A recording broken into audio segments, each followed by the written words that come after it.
Alright, sa mga oras na ito, atin pong pag-uusapan itong siguro mga 3 weeks ago na ito pinadala na tanong sa atin noong isang Facebook na ang nakalagay sa kanyang pangalan ay Isdei Pastor. Noong chinek ko ang kanyang profile, ito pala ay pastor ng local conference, no, yung offshoot, mga kapatid. Ang tanong niya ay ganito, yung tanong niya, mga kapatid. Tanong po, ang SDA Church under of General Conference Corporation may sign of the cross. Pinakita mo ba, Tidan? Opo. Yan po ang nakalagay dyan. May sign of the cross. Hindi 3 angels, ang sabi niya. Ang logo, kundi cross. Sabi ni Ellen White sa Desire of Ages, no, page 238, the cross was associated with the power of Rome. Ayan. So, dyan sa kanyang tanong, mga kapatid, meron kaagad siyang banat. Kaya ang ating title dyan ay, mga kapatid, no, ay totoo ba, no? Hindi 3 angels ang wala ang 3 angels message o yung 3 angels logo sa ating logo sa Seventh-day Adventist Church, kundi cross. Ewan ko ba, mga minamahal na mga kapatid, bakit galit na galit sila sa cross na nasa ating logo, mga ginigiliw kong kapatid kay Kristo? Bakit galit na galit? At ang sabi pa nga niya, yung SDA Church under the General Conference Corporation, kasi galit na galit sila doon sa salitang corporation, sa salitang cross, mga minamahal na mga kapatid. At hindi lang napapansin yung kanilang registration sa Securities and Exchange Commission ay may incorporation o incorporated, mga kapatid. No, mamaya atin yang himay-himayin, mga minamahal. And then, ang sabi pa niya, kasi sa binanggit niya, bakit daw may sign of cross? May cross kasi sa gitna ng ating logo. And then, hindi 3 angels ang logo, kundi cross. Yan ang sabi niya.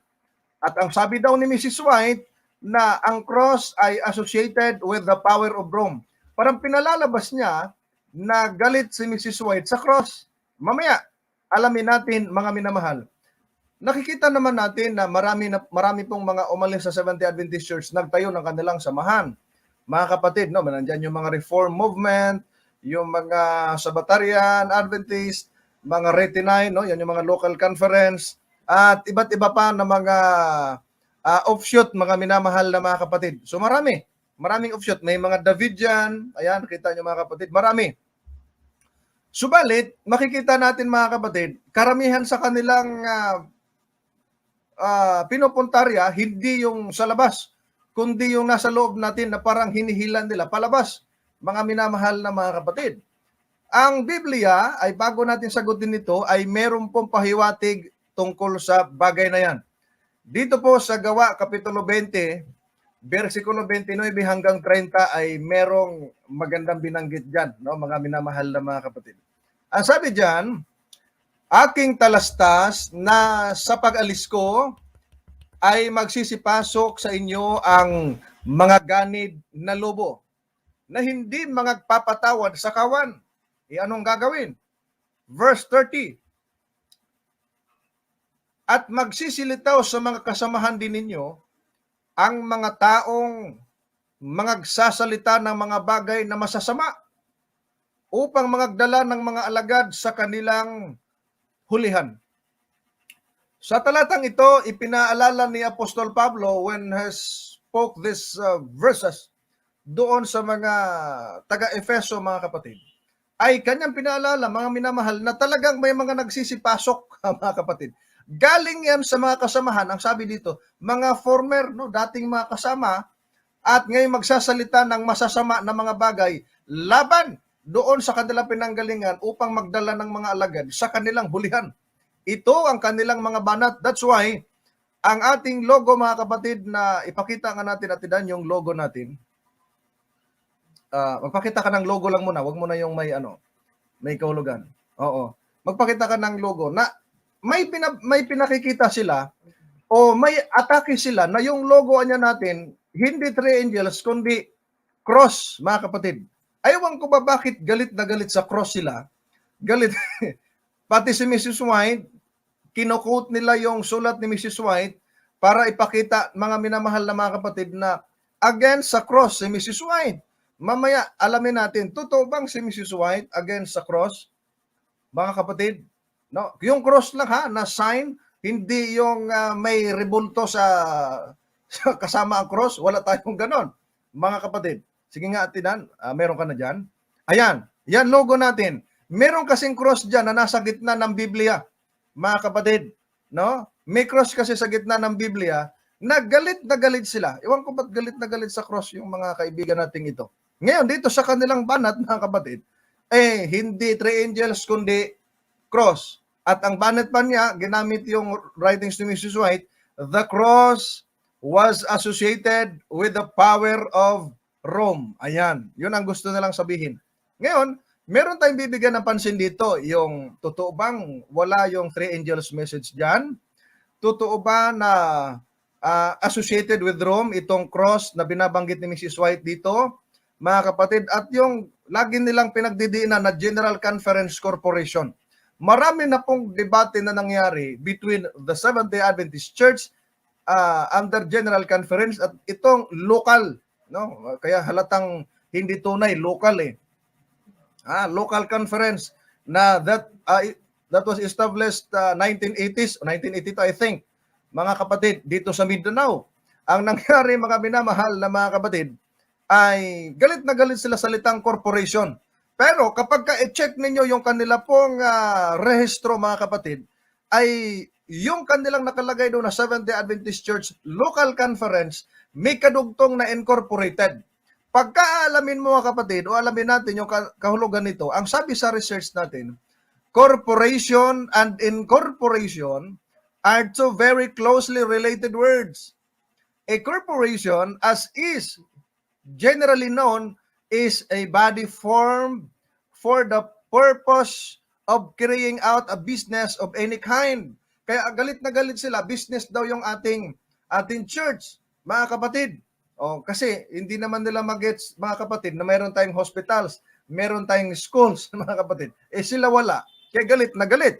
Ngayon, ang sabi pa rito, out of the business of any kind. At ang sabi rito, one can come across business corporations, charity corporations, educational corporation. Di ba, mayroon tayong ganyan. And a host of other types of corporation. At ang sabi dito, so it is this so, then what is incorporation?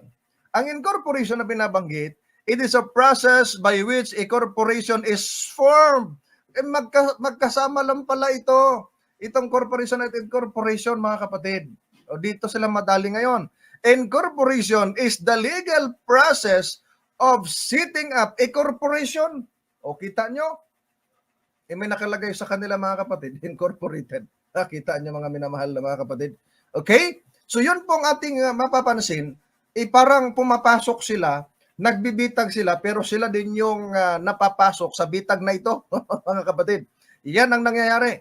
So dyan pa lang, sablay na kaagad. Doon sa banggit niya na hindi three angels ang logo, kundi cross. Bakit ba naman ang tanong nitong pastor ng local conference? Hindi ko kasi alam yung pangalan. Nalaman ko lang na ito yung local conference doon sa kanyang cover photo na nasa church sila na nakalagay Seventh-day Adventist Church Local Conference. Okay? Local. Sabi ko, hindi totoo ito. Local mga kapatid. Kaya nga nung ako ay, before kami nag-graduate sa theology, ang sabi ng aking professor, baka pagka nag-apply kayo sa mga mission, ibang mission ang mapuntahan nyo, ha?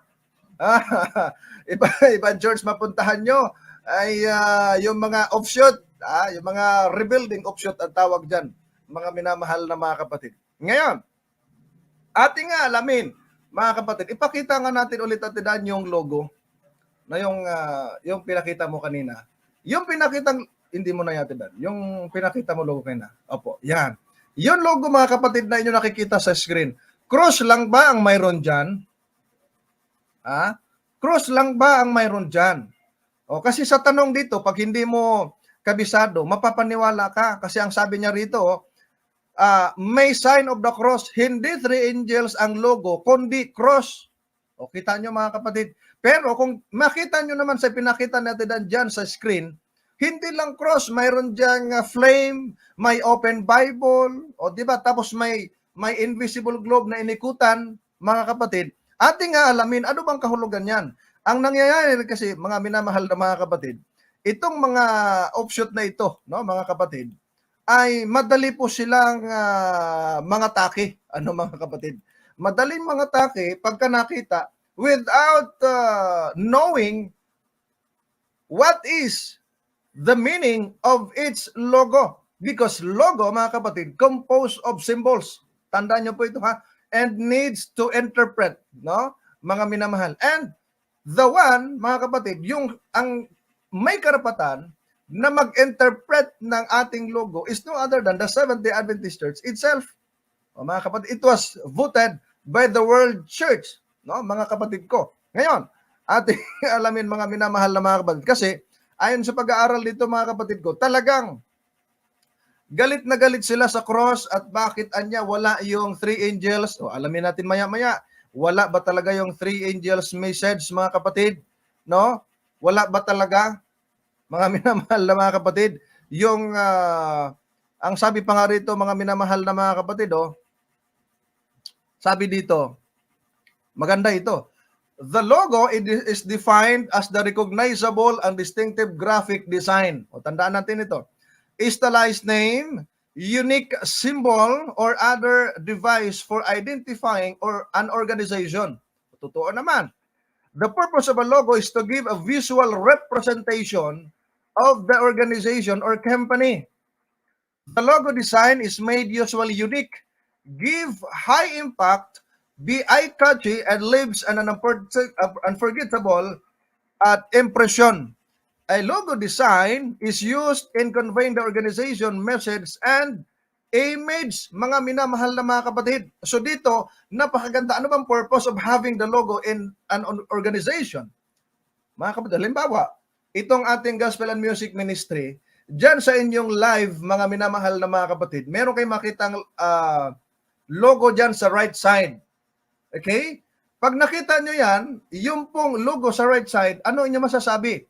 O masasabi nyo mga kapatid, ano yan, program ng Gospel and Music Ministry, o di kaya ay video ng Gospel and Music Ministry. Like for example, kapag maka-encounter kayo sa Facebook na video, may umaawit, o minsan sa video ni Ate Dan, wala siyang mukha kasi nahihiya. Wala siya. May mukha siya, kailang doon sa video, hindi nagpapakita ng kanyang mukha, nahihiya siya. Kanta lang. Pero ay, video ito nila Ate Dan kasi may logo ng Gospel and Music Ministry. O kita, 'di ba? May identity. Pag nakita niyo 'yan, alam mo kaagad kung sino ang may-ari, mga minamahal na mga kapatid. Okay? Ngayon, ang sabi rito, nakikita mga minamahal na ang logo mga kapatid, it is a representation of an organization mga kapatid or company. And then, ang sabi rito mga minamahal, who has the authority to give the meaning of this day logo? Ang sabi rito, the only authority that can correctly and properly provide to the true meaning of this day logo is the SDA itself and not the other people who are not part of the organization. Excuse me pa. Ano ang sabi mga kapatid? Ang may otoridad na magbigay ng true meaning na tama ay ang Adventist mismo. Hindi yung mga taong nasa labas ng organization. They have no right.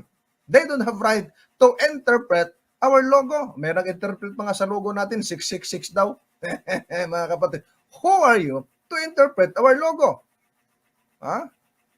When you are not even a member of this church, mga minamahal na mga kapatid. Okay? Kaya ang sabi rito, wala silang karapatan mga kapatid, no? Ang sabi pa nga rito, different people can easily create an interpretation of something that is not what the designer or the organization has in mind. O kita nyo mga minamahal ha? Wala naman silang alam dyan eh. Itanong nila. Hindi yung magtanong na may konklusyon na kasama. No, ito. Mga kapatid, no, sana itong nagtanong, nakapanood at magbalik loob. Mga kapatid, lumabas eh. Tapos yung tanong niya, may konklusyon kaagad. Bakit hindi mo itinanong yung lahat na napapaloob sa logo, ba't yung cross lang? No? Bakit hate na hate ninyo yung cross? Maya-maya, alamin natin yan, ha? Mga kapatid, sige, Alamin na natin ngayon, mga minamahal na mga kapatid. Atin mo nang basahin. Ano ba mga kahulugan yan? Dito, sabi dito, the choice of the church logo reflects the core values that Seventh-day Adventists are committed to. The foundation is the Bible. Alam naman natin, the first doctrine na sa ating fundamental belief, the Word of God. So open since its message must necessarily be read and put into practice. Central to that biblical message is the cross. Nakita nyo yung nasa gitna ng Biblia ay cross. And is also central in the logo. Above the cross and the open Bible is the burning flame of the Holy Spirit, the messenger of truth. Ngayon, atin po itong himay-himayin, mga minamahal na mga kapatid. Ipakita natin natin, ipakita natin yung logo na may meaning. Ayan. Kung makita nyo dyan, mga minamahal na mga kapatid, kita ninyo kung ano nakalagay sa logo, no? Sabi diyan, flame. May nagturo diyan, no? 3 lines encircling an implied sphere. The lines represent the 3 angels of Revelation 14 circling the globe and our commission to take the gospel to the entire world. The overall shape forms of flame symbolic of the Holy Spirit. So makita natin, mga minamahal na mga kapatid, yan pong flame, no? Kung inyong pong nakikita dyan. Okay? Yan po yung kahulugan. At huwag niyong lagyan ng ibang kahulugan dahil hindi naman kayo ang gumawa niyan. Ang may-ari niyan, yung pong may karapatan na magbigay ng kahulugan. Ay, yung lines, continued upward moment, ang sabi dyan, o momentum, symbolizing the resurrection and ascension to heaven of Christ's second coming. O kita niyo mga minamahal na mga kapatid. Ang ganda niyan. Ang ganda ng kahulugan. Ba't mali-maliin? O yung isa pa, open Bible represents the biblical foundation of our belief. It is portrayed in a fully open possession, suggesting a full acceptance of God's word. O kita nyo? O dahil tinanggap natin ang kabuuan ng salita ng Diyos at yan ang basis ng ating belief and practice, mga minamahal na mga kapatid. Ay yung cross, ito, galit na galit sila sa cross. Ay yung world muna. Di ba yung world, God, therefore, nasa invisible world yan eh. Pero yung cross, na galit sila, nakalagay dyan, representing the gospel of salvation. It is positioned in the center of the design to emphasize, Christ's sacrifice, which is central theme of our faith. So dito mga minamahal na mga kapatid, makikita natin, ang ganda ng pagkalagay. Makikita natin ano ang purpose ng cross, mga kapatid. Ang purpose dyan, mga minamahal na mga kapatid, ang sabi dyan, representing the gospel of salvation, is positioned in the center of the design to emphasize Christ's sacrifice. Hindi ka ba naniniwala sa sakripisyo na ginawa ni Kristo? Hindi ba tayo naniniwala doon? Naniniwala tayo, tinanggap natin yon, mga kapatid. And He died on the cross for us to be saved. Mga minamahal na mga kapatid. Ang ganda ng mga kapatid noong kahulugan, ang ganda ng meaning. Bakit maliin, mga minamahal na mga kapatid? At ang sabi diyan, mga kapatid,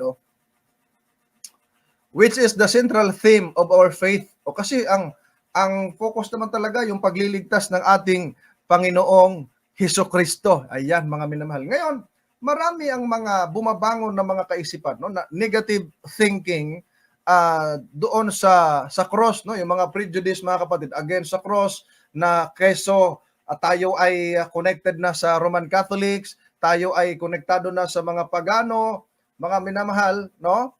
And then makikita natin, mga minamahal na mga kapatid ko, ay they have no enough basis para atakihin at magbigay kaagad ng konklusyon, mga minamahal na mga kapatid. Ngayon, doon sa ginamit ng kaibigan nating SDA pastor, hindi kasi naglagay ng pangalan. Iwan ko ba, ba't yung mga iba sa mga offshoot ay ayaw magpakilala ng totoong pangalan, ay bakit nagtatago sa fake account?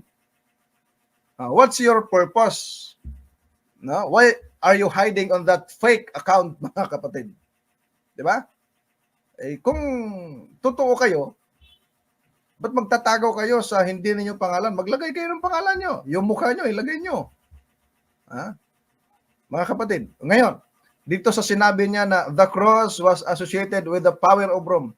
Parang gustong palabasin na Konektado tayo sa Roma, sa Roman Catholic, no? Ganun naman talaga palabas nila eh. Kaya nga sila umalis dahil sa cross, mga kapatid.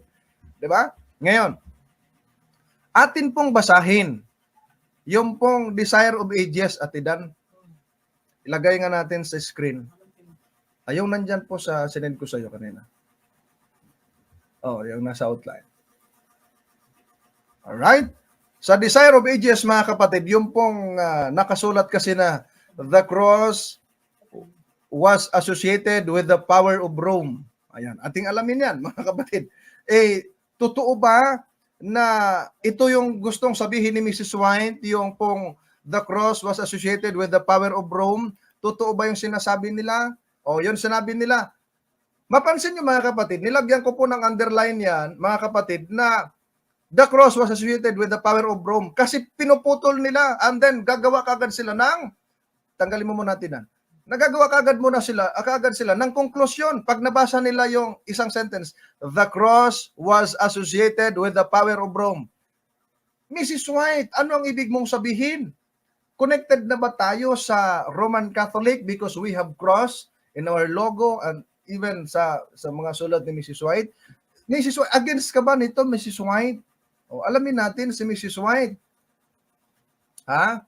Kasi si Mrs. White ang sumulat nan, pinuputol at ipagmumukha sa tunay na Seventh-day Adventist Church. Ito yon under the General Conference na mali. O ngayon, ituloy natin ang basa. Bakit sinabi ni Mrs. White na the cross was associated with the power of Rome? Ay, ang sabi niya sa dulo, sa kadugtong, it was the instrument of the most cruel and humiliating form of death. The lowest criminals were required to bear the cross to the place of execution. And often as it was about to be laid upon their shoulders, they resisted with the desperate violence until they were overpowered and the instrument of torture was bound upon them. O mga minamahal, yung mga napaniwala ng mga lokal, na-deceive, mga kapatid. Bakit? Kasi ang ginamit, yun lang may underline dyan sa ating PowerPoint, mga kapatid. Yun lang yung kinote. Hindi tinuloy kung anong ibig sabihin. Ibig palang sabihin, bakit the cross was associated with the power of Rome? Dahil ito yung instrument, mga kapatid, na ginagamit para patayin ang makasalanan, yung criminals. Kaya ang sabi do, ito yung instrumento, yung cross. Alam naman dati nung araw, talagang pinapako sa cross yung mga matay. Have you still remember nung si Kristo pinako nga dahil sa paratang walang kasalanan. Yung dalawang kasama niya may kasalanan mga kapatid. Ayun ang nangyayari dito, mga minamahal na mga kapatid. Binubuhat pa nga yung cross. Mga minamahal. Yung mga Adventist ba, gumagawa ng ganyan, binubuhat din, literally, lalo pag mahal na araw. Ngayon, simula na yung mahal na araw. Nag-wonder din ako bakit yung mahal na araw sa English, Holy Week. Ha? Mga kapatid.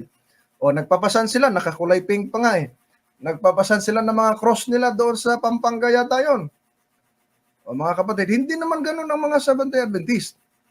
Pero hindi tayo kalaban doon sa pag sinabing cross, kakalaban na ba kaagad? Hindi. Binanggit ni Mrs. White yan sang-ayon na ba kaagad sa Roman Catholic? Binanggit ni Mrs. White yan dahil yung cross ng araw, ginagamit yan bilang instrumento, mga kapatid, sa kanila pong death penalty. Binabanggit yan. Parang, tama, yung death, parang death penalty talaga. Mga minamahal na mga kapatid.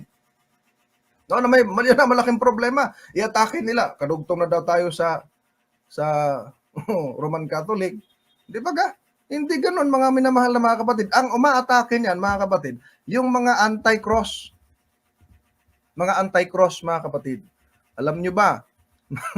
Ako natatawa, mga minamahal na mga kapatid. Kasi pag sila nagbasa without knowing the context o yung ibig sabihin ng sinabi ni Mrs. White, alam naman natin, mga kapatid, ang sabi pa nga rito, the passage speaks the cross as associated with Rome without reference neither any pagan doctrine nor to any Roman Catholic teaching, but simply as an instrument of punishing to any hardened criminals during the Roman Empire. O kita nyo, mga kapatid, kasi walang kwenta yung atake nila At walang kwenta yung quotation na ginagamit nila. Actually, they don't have right to use the writings of Mrs. White just to attack our church. Dahil ang may-ari niyan nandito sa loob.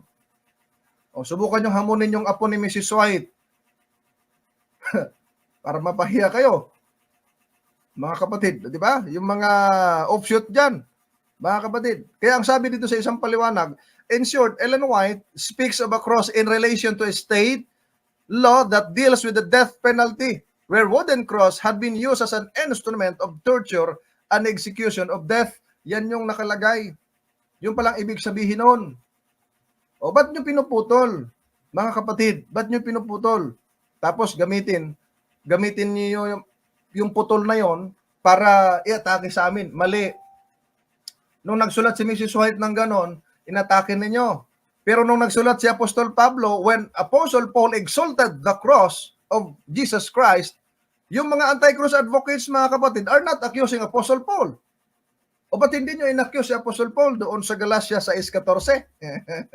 Mga kapatid, try to accuse Apostle Paul. Baka pagbawalan kayong gamitin yung kanya mga epistle. Mga kapatid. Di ba? Diyan kayo nabubuko, mga kaibigan. No? Diyan kayo nabubuko. Bakit? Kasi galit na galit kayo sa cross, mga kapatid. Alam nyo, pagtanggalin yung cross, ang sabi ni Mrs. White, ganito Pakinggan ninyo. Acts of the Apostles, pages 209, 210. Sabi diyan, mga kapatid, to remove the cross from the Christian would be like blotting out the sun from the sky. The cross brings us near to God, reconciling us to Him. Without the cross, man could have no union with the Father. On it depends our every hope. Kita nyo, mga minamahal? Ang ganda pala ng sinabi ni Mrs. White, try to remove the cross from the Christian. No? It would be like blotting out the sun from the sky. Mga kapatid, sabi ni Mrs. White. Di ba? Kayo lang na pinagkukontra-kontra niyo yung sulat ni Mrs. White, tapos pinagmamalaki ninyo. Tapos i-atake ninyo sa amin. Alam nyo, yung mga anti-cross, ang sabi ni Apostol Pablo, mga kapatid, yung mga anti-cross, sabi ni Apostol Pablo sa Colosas 3:18. Ayan, pakinggan natin. Colosas 3:18. Colosas rather. Pilipos pala. Sorry po. Ayan. Pilipos 3:18. Sapagkat marami ang mga nagsisilakad na siyang madalas na aking sinabi sa inyo. At ngayon sinasabi ko sa inyo na may pag-iyak na sila ang mga kaaway ng cross ni Kristo. Yung palang mga anti-cross advocates. Hindi naman nila ina-accuse si Apostol Pablo. Ang sabi ni Apostol Pablo sa kanila, they are the enemy of the cross of Christ. Mga kapatid, ito pala mga taong ito, mga kaaway sa cross ni Kristo. Bakit? Liwanag Ba't galit na galit kayo? O si Apostol Pablo, ilang beses niya in-exalt yung cross ni Kristo. Why are you not accusing Apostle Paul? Try to accuse Apostle Paul. Hindi na nyo na magagamit yung 13 epistles niya. Mga kapatid. Hindi nyo magamit yan. Alam nyo, mga minamahal na mga kapatid, ito payo ko doon sa mga nasa loob na ng church, tunay na church, huwag na po kayong lumabas. Huwag na po kayong lumipat doon sa mga stray offshoots na sinasabi ni Mrs. White. Little here, little there. Ganun yung nangyari yan Kunti rito, kunti doon. Huwag na. Bakit? Kasi alam nyo ba, mga kapatid, doon sa mga umalis, ang sabi ni Mrs. White, Selected Messages, Volume 3, page 18, paragraph 3.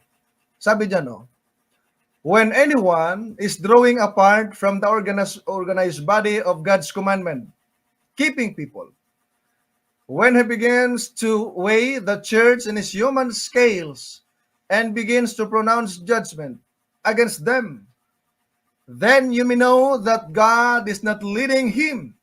He is on the wrong track. Kita niyo, mga kapatid. Ano ang sinasabi ni Mrs. White, mga minamahal na mga kapatid? It is a very good reminder to all faithful Adventist members. No? Doon sa mga umaalis sa organized body of God ng Diyos, sa mga commandment keeping people. Doon sa mga sumusunod, ang sabi diyan, kapag isang taong ito ay susukatin niya ng iglesia ayon sa kanyang panukat at i-pronounce kagad yung judgment, ang sabi ni Mrs. White, dapat ninyong malaman na ang Diyos hindi gumagabay sa mga ganyan tao. Mga kapatid, sabi diyan mga minamahal na mga kapatid, nandun siya sa maling daan. Alam niyo sa Biblia, maraming daan mga minamahal na mga kapatid, no?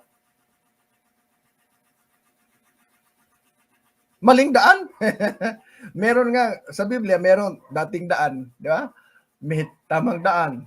Si Jesus ang daan. Ito, maling daan.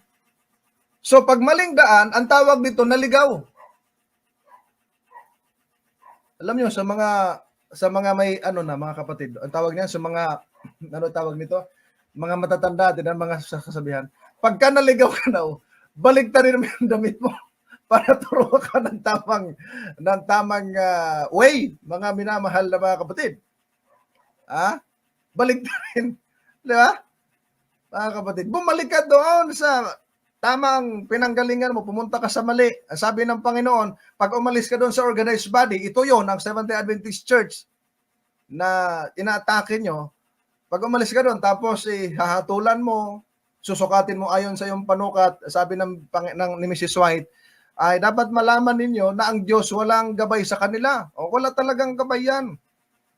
No, hindi diyan ginagabayan, yung ang ginagawa nila, puro atake. Ba't hindi na lang kayo bumalik?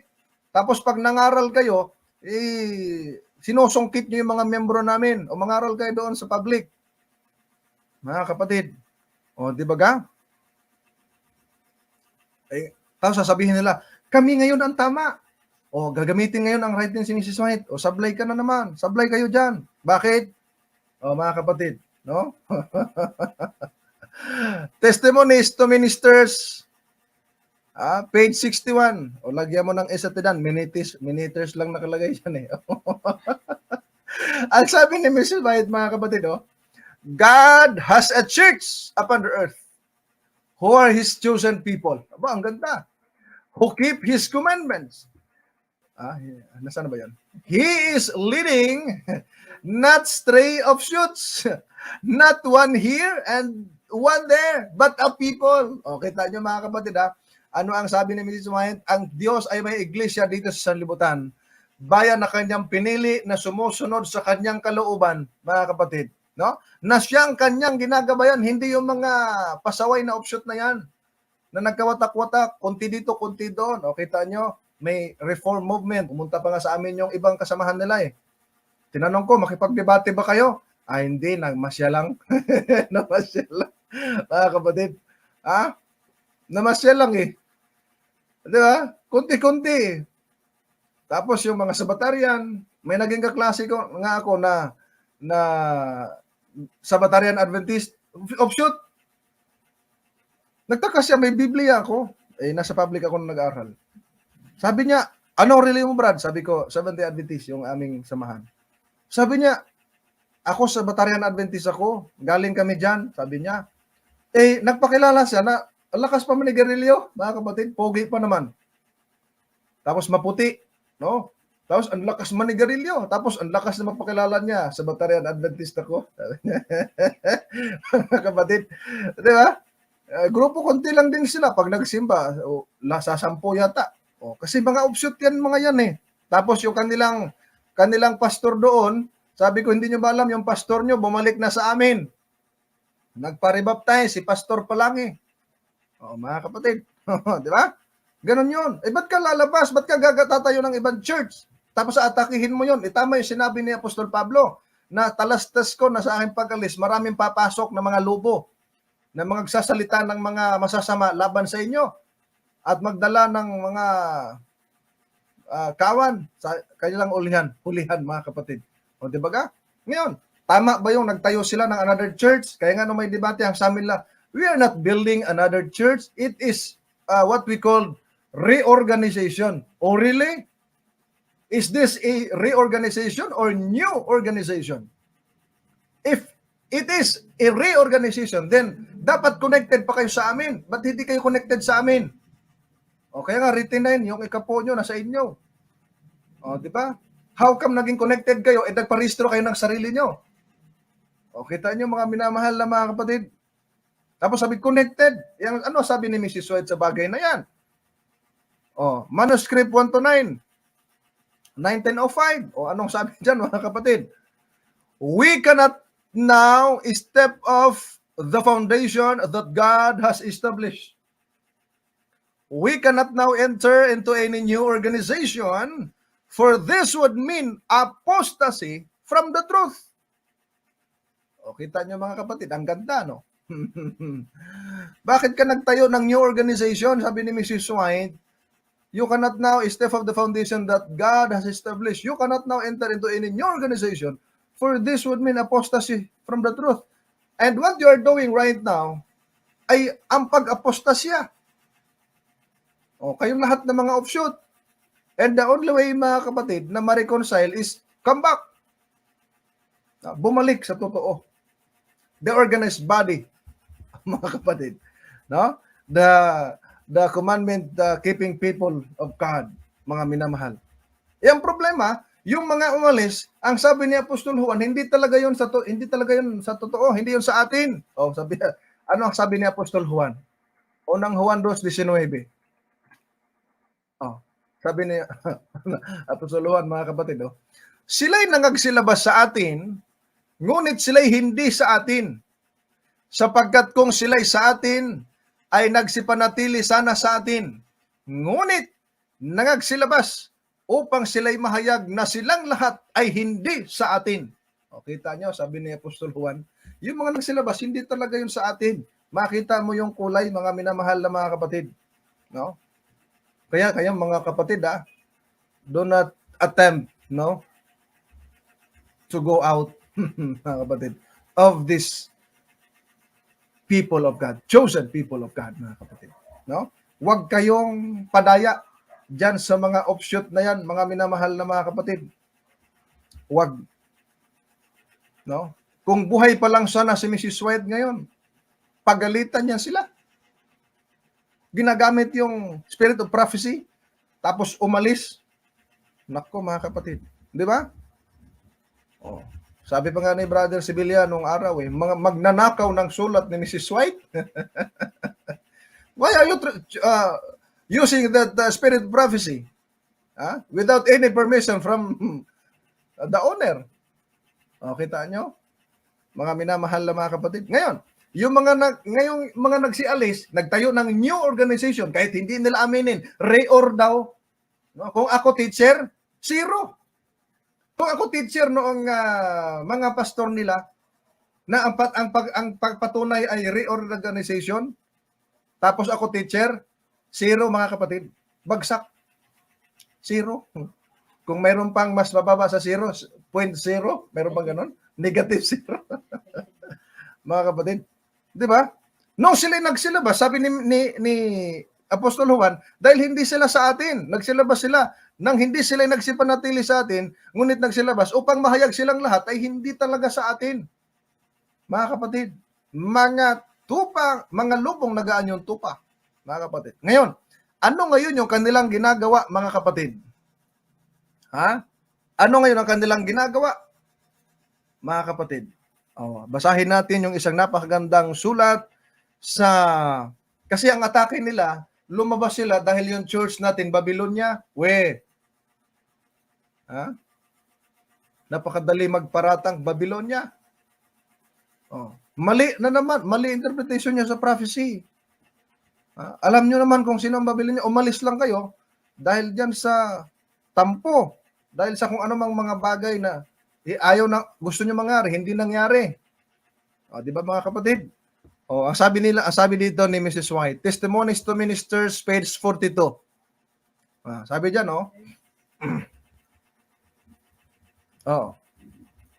to claim that the Seventh-day Adventist Church is Babylon is to make the same claim as does Satan, who is an accuser of the brethren, who accuses them before God night and day. O, kita niyo mga minamahal na mga kapatid. Pagka mag-claim ka at paratangan mo ang Seventh-day Adventist Church Babylonia, pareho kayo ng claim ni Satanas. Na si Satanas ay accuser of the brethren. Ay nasa Biblia din yan eh. O, basahin natin. 12 ng Revelation. O. Sabi dyan, ilagay mo sa English at tinan. Okay, opo. Sabi dyan, and I heard a loud voice saying in heaven, now is come salvation and strength and the kingdom of our God and the power of his Christ, for the accuser of our brethren is cast down, which accused them before our God day and night. And that's the work of Satan. Satan, the accuser of the brethren, mga kapatid. At yung mga lumabas, mga kapatid, kaninong spirito yun? Nasa kanila. Ang ginagawa nila, puro accused eh. O, basahin natin. The Great Controversy, page 395. O, sana itigil na nila yung lagi lang pangangatake sa church. O, sabi dyan, Satan is the accuser of the brethren. And it is his spirit, the spirit of Satan, that inspires men to watch for the errors and defects of the Lord's people and to hold them up to notice while their good deeds are passed by without a mention. O, kita nyo mga minamahal na mga kapatid. Ang sabi ni Mrs. White, si Satanas ang accuser of the brethren at ang espiritu ni Satanas ang nag-inspire nitong mga tao na ito na lumabas, itong mga lumabas ng atake at binabantayan ang error at ang mga depekto ng bayan ng Diyos, mga kapatid. Ito yung ginagawa nila. So, hindi banal na espiritu ang nag-inspire sa kanila to accuse, and they're trying to destroy this church, mga minamahal na mga kapatid. Yun ang ginagawa nila. They're trying to destroy the church, mga minamahal na mga kapatid. O, kita ninyo yung kanilang ginagawa, mga kapatid. Di ba? They're trying to destroy. Ang sabi pa nga dito, mga kapatid, na kahit anong sira mo dito, hindi ito ma-fall. Dahil ang Panginoon ang gumagabay sa church na ito. Mga minamahal na mga kapatid. No? Sabi dito sa Selected Messages, Volume 2, page 69, the Church of Christ on earth will be imperfect, but God does not destroy His church because of its imperfection. Testimonies to Ministers, 46, mga kapatid. Although, sabi dito, evidence may be piled upon evidence which makes the message to the Laodicean church applicable, but will not blot out the church that it will not exist. O, kita nyo mga minamahal na mga kapatid. Di ba? Ang ganda. Mga minamahal na mga kapatid. No? Ngayon, ang sabi dyan, mga minamahal na mga kapatid, sa testimony, for the church, volume 6, page 401. Maganda ito. Ito yung mga tao na gustong magbalik loob. Sabi dyan, mga kapatid. When the storm of persecution really breaks upon us, the true sheep will hear the true shepherd's voice, and many who have strayed from the fold will come back to follow the great shepherd. Ang ganda, mga minamahal na mga kapatid. Ano sabi dyan, mga minamahal? Pagka sila matauhan na, malaman na nila yung katotohanan, and then darating na yung storms of persecution, mga kapatid. Yung mga anak ng Diyos na napasama sa kanila, na na-deceive lang,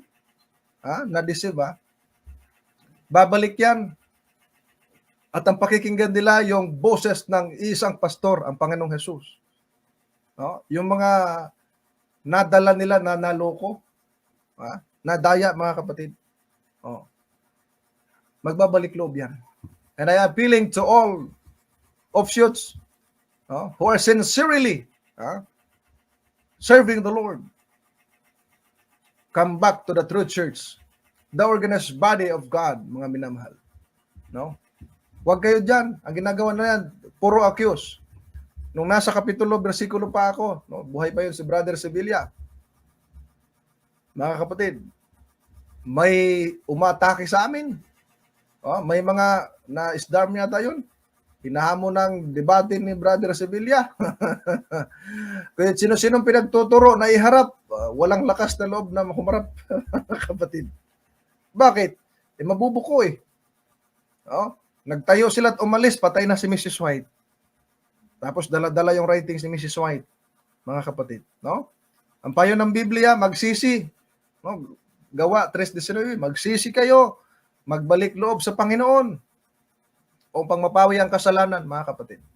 No? Sapagkat yun ang nais ng Panginoon. Magbalik loob kayo.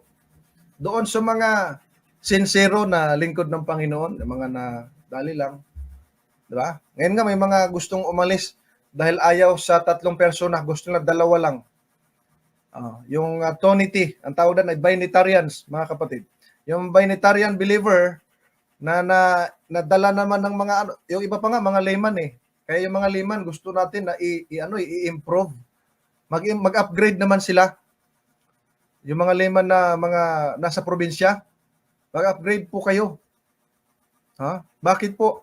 Kasi may mga bago at kabataang layman na nadala diyan sa Trinity. Dahil napaniwala sila na ang Holy Spirit ay si Satanas. Kita nyo yan, mga kapatid. Kaya nga sabi ko, pag may nagle-lecture ako, pagka hindi Holy Spirit ang gumagabay sa iyo, maybe that's the spirit of Satan who inspires you. Gaya ng sinabi ni Mrs. White, mga minamahal na mga kapatid. Niliwanag natin ito kasi marami po ang na-deceive sa bagay na ito. Litin natin yung logo. You have no right to interpret it. It is the Seventh-day Adventist itself who have the authority to interpret and give the true meaning of the logo. Nandyan ang 3 angels message. Nandyan ang open Bible. Ang cross. Ba't galit kayo sa cross? Dahil kaaway kayo ni Kristo? Mga kapatid, kaaway ng cross ni Kristo. Ang sabi ni Mrs. White, no? Binasa natin kanina, mga kapatid. Sabi ni Mrs. White, pagka i-remove mo yung cross sa Kristiyano, parang tinanggal mo yung araw sa kalawakan. Di ba? Antindi nung sinabi ni Mrs. White, mga kapatid. Kaya, mabiling bumalik loob na kayo, mga kapatid. Alam nyo, no, ako ay bagong bautismo pa. No? Ikwento lang natin before tayo mag-greetings. Bilis pala ng oras, no? No, ako po ay bagong bautismo pa.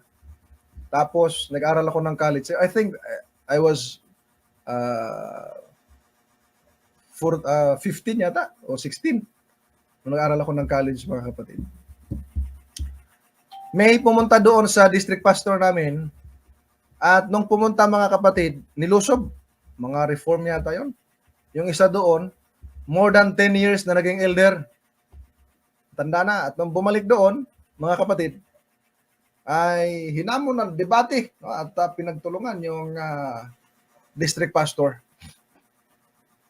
Sabi ko, tay, banat kayo ng banat.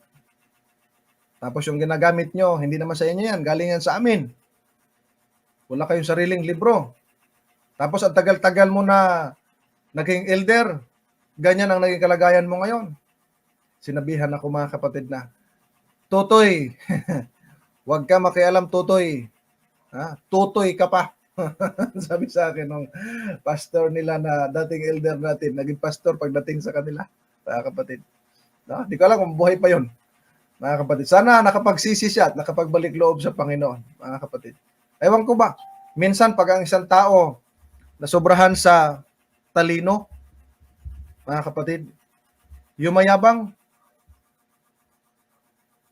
Tapos pagka yumayabang, inaangat yung sarili, nakakalimutan si Kristo. Mga kapatid, nakakalimutan si Kristo. Yan ang very dangerous, mga kapatid. Instead na exalting Christ, you are exalting yourself. Yan ang sablay, mga kapatid. Instead na exalting Christ, ang in-exalt mo, sarili mo. Mga kapatid. Di ba? Yun ang masaklap, mga minamahal. And then, ang mangyayari niyan, mawawala sa church. Pag mawala sa church, atakihin ang church.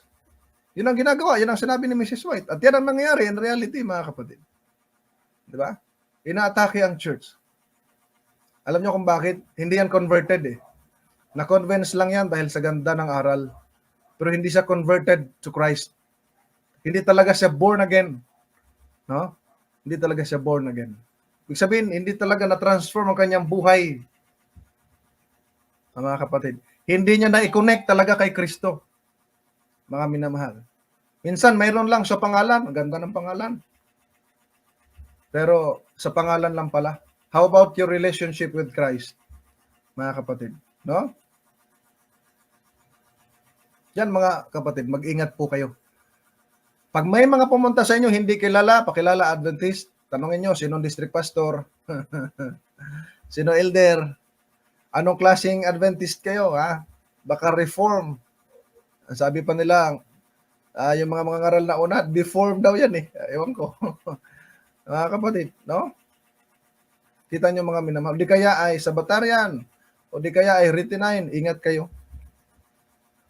Wala sila bang ginawa kundi mga atake sa church na organized body ng ating Panginoon. But praise the Lord, nanatiling nakatayo ang church sapagkat naghihintay ito sa nalalapit na pagdating ng ating Panginoon. Still the voice of God still in this church. No? He is guiding this church, mga kapatid, even to the end of time. Yun ang napakaganda, mga minamahal na mga kapatid. No? God's commandment keeping people. Ito yon, mga minamahal. Kaya nga, ang sabi sa Revelation 14 verse 12, ganda ng pagkasabi dyan, no? Mga kapatid. Narito ang pagtatyaga ng mga banal, ng mga nagsisitipad, ng mga utos ng Diyos at ng pananampalataya kay Jesus, mga kapatid. Ganda, no? Here is the patience of the saints. No? Yung tumutupad, no? Keeping the commandments of God, mga kapatid. Bihira yan mangyari sa mga relihiyon. Karamihan, kinokontra ang kautusan ng Diyos. Mga kapatid. Di ba? Yan yun, mga minamahal. Ingat po tayo. At hanggang dito na lamang dahil tayo po ay merong Miyerkules pa lang ngayon at may mga prayer meeting, may mga magsisimba. Ay salamat po. At babatiin ko na lang kayong lahat, mga kapatid. No? At I pray na patuloy kayong pagpalain ng ating Panginoon. Ingatan, maging matatag ang pananampalataya. Tandaan niyo, mga kapatid, ano man ang mangyari sa inyong buhay, sa ating buhay, maging matatag tayo sa ating pananampalataya. No? Maging matibay tayo sa ating paninindigan. Kahit masuong tayo sa anumang panganib, basta kasama natin si Kristo, magtatagumpay tayo, mga kapatid. Magtatagumpay tayo. Okay?